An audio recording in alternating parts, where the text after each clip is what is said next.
नमस्कार, बहुत स्वागत है आपका। मैं हूं रीनू। सबसे पहले बात करेंगे भोपाल से बड़ी खबर की, जहां पन्ना जिले की समीक्षा बैठक। सीएम शिवराज ने की समीक्षा बैठक, अधिकारियों से ली विकास कार्यों की जानकारी।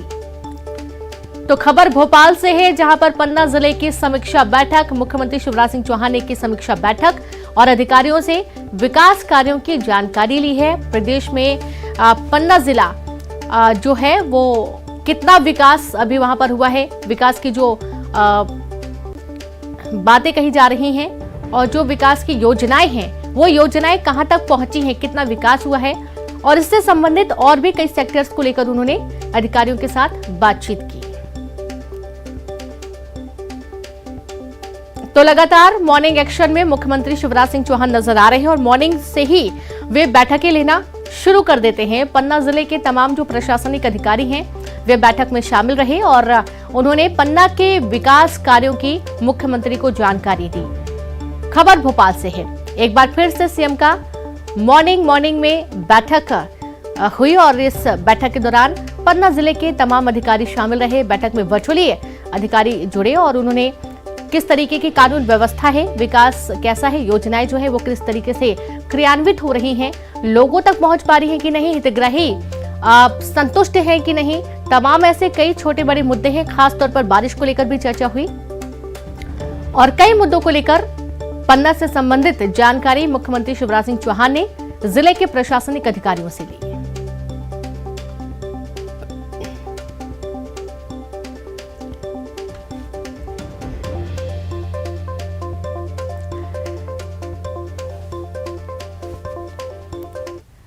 तो पन्ना जिले में किस तरीके की स्थितियां बनती हुई नजर आ रही हैं, कितना विकास हुआ है, तमाम जानकारी के साथ संवाददाता रंजना लाइव जुड़ गई हैं। रंजना, देखा जा रहा है कि मुख्यमंत्री शिवराज सिंह चौहान सुबह से ही बैठक लेना शुरू कर दिए हैं।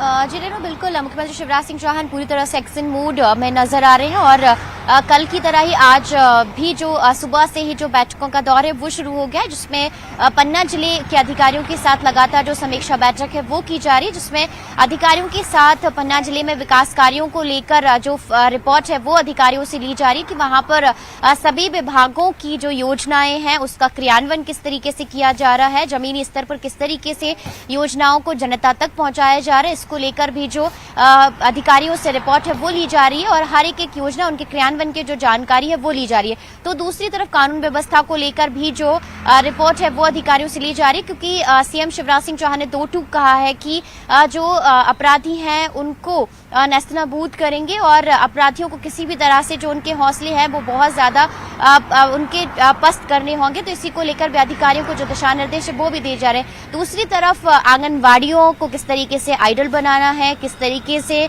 अडॉप्ट करने की जो आंगनवाड़ी है उनकी संख्या बढ़ानी है, आंगनवाड़ियों में जो बिजली और दूसरी समस्याएं हैं उनको ठीक करनी है, और साथ ही साथ अभी प्रदेश भर में जिस तरीके से बारिश की स्थितियां हैं तो उसके चलते आने वाले दिनों में इससे कैसे निपटा जा सके, इसको लेकर भी जो एक रोड मैप है, खाका है, वो भी अधिकारियों के साथ तैयार किया जा रहा है। दूसरी तरफ प्रदेश भर में आने वाले दिनों में जो अन्न उत्सव कार्यक्रम आयोजित होना है रीनू, उसकी तैयारियों को लेकर भी जो चर्चा है वो अधिकारियों के साथ की जा रही है। यानी कुल मिलाकर आने वाले दिनों में अगर देखा जाए तो योजनाएं हैं उनको किस तरीके से नए सिरे से क्रियान्वित करना है या फिर योजनाओं का जो स्वरूप है वो बदला जाना है, और अधिकारियों के कामकाज किस तरीके से पन्ना जिले में हो रहा है, इसको लेकर भी लगातार सीएम जो रिपोर्ट है वो ले रहे हैं। और ये जो बैठक फिलहाल अभी जारी है और इसके बाद कुछ जो और किन बिंदुओं पर चर्चा हुई ये भी थोड़ी देर के बाद और ज्यादा स्पष्ट नजर आएगा बैठक के बाद। रीनू जी बिल्कुल, बहुत शुक्रिया आपका रंजना तमाम जानकारी के लिए। तो इस तरीके से तमाम योजनाएं किस तरीके से क्रियान्वित हो रही, विकास के क्या काम हो रहे हैं,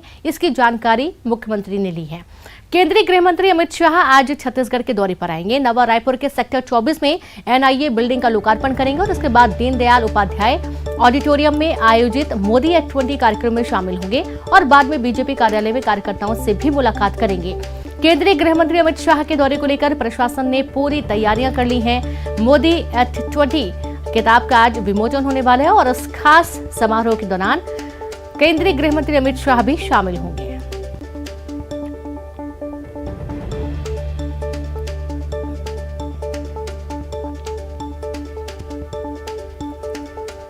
तो शाह का छत्तीसगढ़ दौरा और इस दौरान कई कार्यक्रमों में शिरकत करेंगे अमित शाह। तो एक केंद्रीय गृह मंत्री अमित शाह के दौरे को लेकर सीएम भूपेश बघेल ने कहा कि केंद्रीय गृह मंत्री को उन्होंने फोन कर सीएम निवास आने के लिए आमंत्रित किया है। उन्होंने कहा कि पोला और तीज के अवसर पर उन्हें छत्तीसगढ़ की समृद्ध संस्कृति देखने के लिए आमंत्रित किया गया है।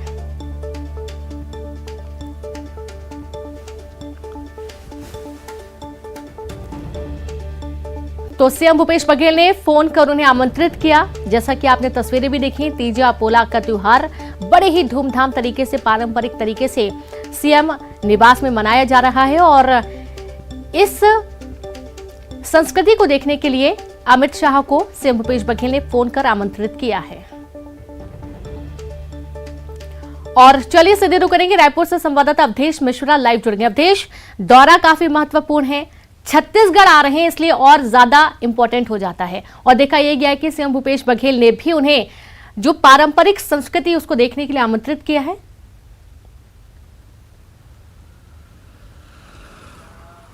बिल्कुल बिल्कुल विनोद, देखिए बेहद ही महत्वपूर्ण दौरा है केंद्रीय गृह मंत्री अमित शाह का। आधिकारिक दौरे की बात कर ली जाए तो दो प्रमुख कार्यक्रम है।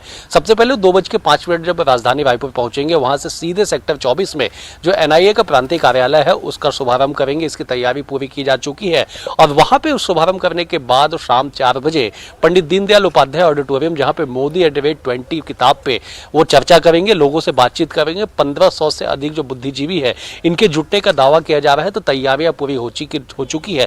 लेकिन सबसे अहम यह है कि अमित शाह के दौरे को लेकर जिस तरह से बीजेपी में उत्साह दिखाई पड़ रहा है, जिस तरह बीजेपी के कार्यकर्ताओं के बीच संजीवनी का काम इसे माना जा रहा है, क्योंकि छत्तीसगढ़ बीजेपी बीते कुछ दिनों से लगातार बदलाव की बयार में चल रही है।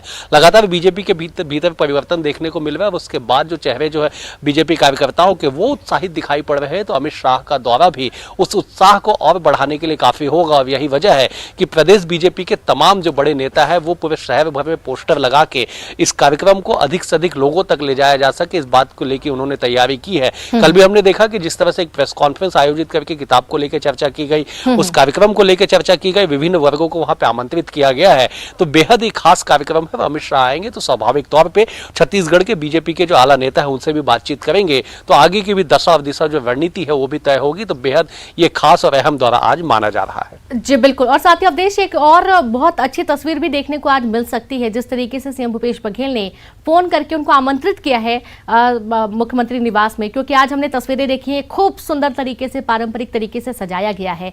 तो एक बहुत ही अच्छा तालमेल, बहुत ही अच्छा सामंजस्य देखने के लिए भी मिलेगा आज। बिल्कुल बिल्कुल, देखिए मुख्यमंत्री ने बकायदा फोन करके सोशल मीडिया के माध्यम से और भी जितने माध्यम है सभी से केंद्रीय गृह मंत्री को मुख्यमंत्री निवास आने के लिए आमंत्रित किया है। उन्होंने कहा है कि छत्तीसगढ़ के जो पारंपरिक त्योहार तीजा पोला है उसका एक बेहद बड़ा जो आयोजन है वो सीएम हाउस में हो रहा है और यही वजह है कि आज सीएम हाउस को महिलाओं के लिए मायके बनाया गया है। किसी भी तरह से रोक टोक नहीं होगी, कोई भी महिलाएं वहां पे मायके समझ के जा सकती है। लेकिन बड़ी बात यह है कि अमित शाह मुख्यमंत्री निवास जाएंगे या नहीं जाएंगे, इस पे सारा चीज टिका हुआ है, क्योंकि जो प्रोटोकॉल जारी हुआ, जो मिनट टू मिनट जारी हुआ है, उसमें सीएम हाउस का जिक्र कहीं पे नहीं है। अच्छा। तो इसलिए मुख्यमंत्री ने अपनी तरफ से निमंत्रण तो दिया है, लेकिन अमित शाह जाएंगे या नहीं ये आने वाला वक्त ही तय करेगा। विनो जी बिल्कुल, बहुत शुक्रिया आपका अवधेश तमाम जानकारी के लिए और आप लगातार जुड़े रहें, आगे भी आपसे जानकारी लेंगे।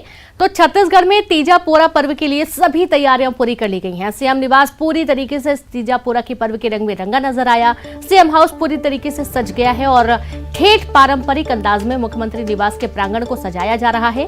तीजा पोरा के मौके पर आज पारंपरिक साज सज्जा के बीच भव्य आयोजन होगा। छत्तीसगढ़िया थीम के आधार पर उत्सव का माहौल तैयार किया जा रहा है। मुख्यमंत्री निवास में आज सुबह 10 बजे से ही महिलाएं पहुंचना शुरू कर देंगी। तो आप ये तस्वीरें देखिए, ठेठ पारंपरिक तरीके से पूरा मुख्यमंत्री निवास का जो प्रांगण है वो सजाया गया है और ऐसी तस्वीरें जाहिर सी बात है बहुत ही कम देखने को मिलती हैं। तीजा पोरा काफी महत्वपूर्ण त्योहार होता है और महिलाओं के लिए खासतौर पर ये काफी प्रिय त्योहार होता है। महिलाएं अलग अलग तरीके से इस त्योहार को मनाती हैं और आज बड़ी संख्या में महिलाओं के पहुंचने का अनुमान लगाया गया है। और एक बार फिर से हम सीधे रुख करेंगे, संवाददाता अवधेश जुड़ गए हैं। अवधेश, देखा जा रहा है कि तीजा पोरा त्योहार ये त्योहार की खूबसूरती इसलिए भी बहुत ज्यादा बढ़ जाती है क्योंकि आज महिलाओं के लिए मुख्यमंत्री का जो प्रांगण है, जो निवास है, वो पूरी तरीके से खुला हुआ है और उम्मीद यही है कि बड़ी संख्या में महिलाएं आज पहुंचने वाली हैं।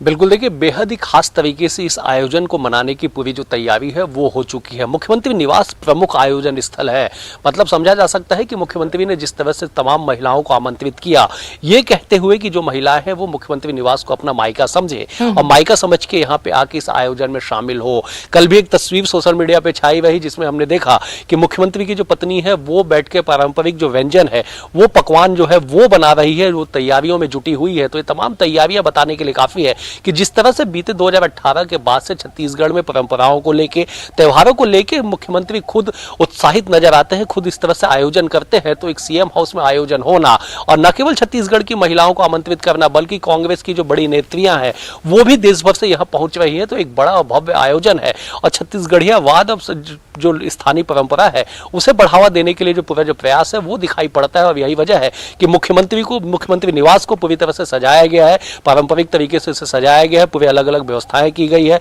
किसी तरह से कोई दिक्कतें ना हो इस बात का भी ख्याल रखा गया। सबसे बड़ी बात ये कि किसी भी महिला के लिए आज जो मुख्यमंत्री निवास है सुबह जो 10 बजे से आयोजन होगा वो खुला हुआ है, कोई भी जो महिला है वो वहां पे जाके इस आयोजन में शिरकत कर सकती है। विनो जी बिल्कुल, बहुत शुक्रिया आपका अवधेश तमाम जानकारी के लिए। और अगली खबर है छिंदवाड़ा से। पांडुर्णा में गोटमार मेले का आयोजन किया गया। नदी में पताका लगाकर मेले का शुभारंभ हुआ।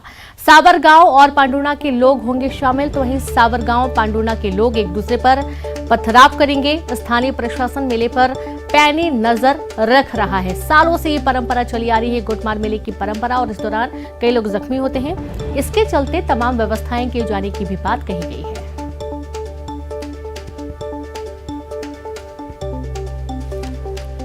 तो आप देखिए कि गोटमार मेले का आयोजन हर साल होता है। छिंदवाड़ा से खबर है और संवाददाता राजेश करमेले छिंदवाड़ा से लाइव जुड़ गए हैं। राजेश, गोटमार मेले का आयोजन किया गया है, किस तरीके की व्यवस्थाएं की गई हैं? क्योंकि जो पथराव होता है तो जाहिर सी बात है इसमें लोग जख्मी भी होते हैं। क्या पूरी जानकारी मेले से संबंधित?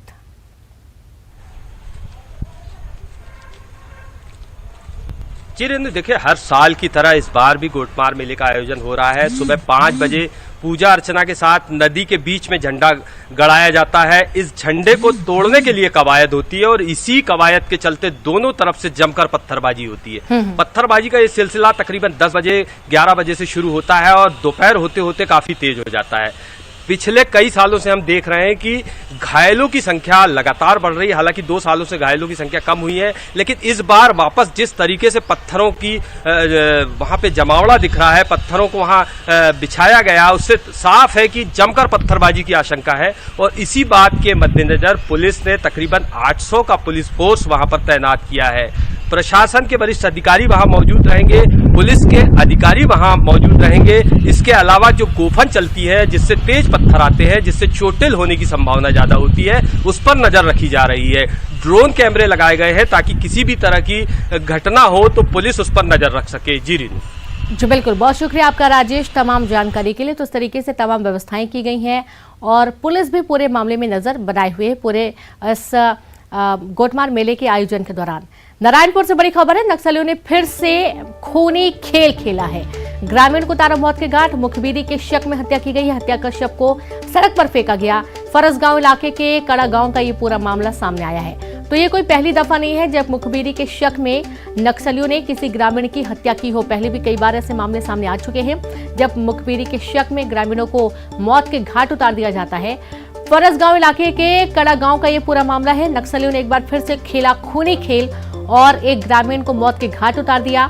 मुखबिरी के शक में ग्रामीण की जान ले ली गई। नक्सलियों ने एक बार फिर से एक बड़ी घटना को अंजाम दिया।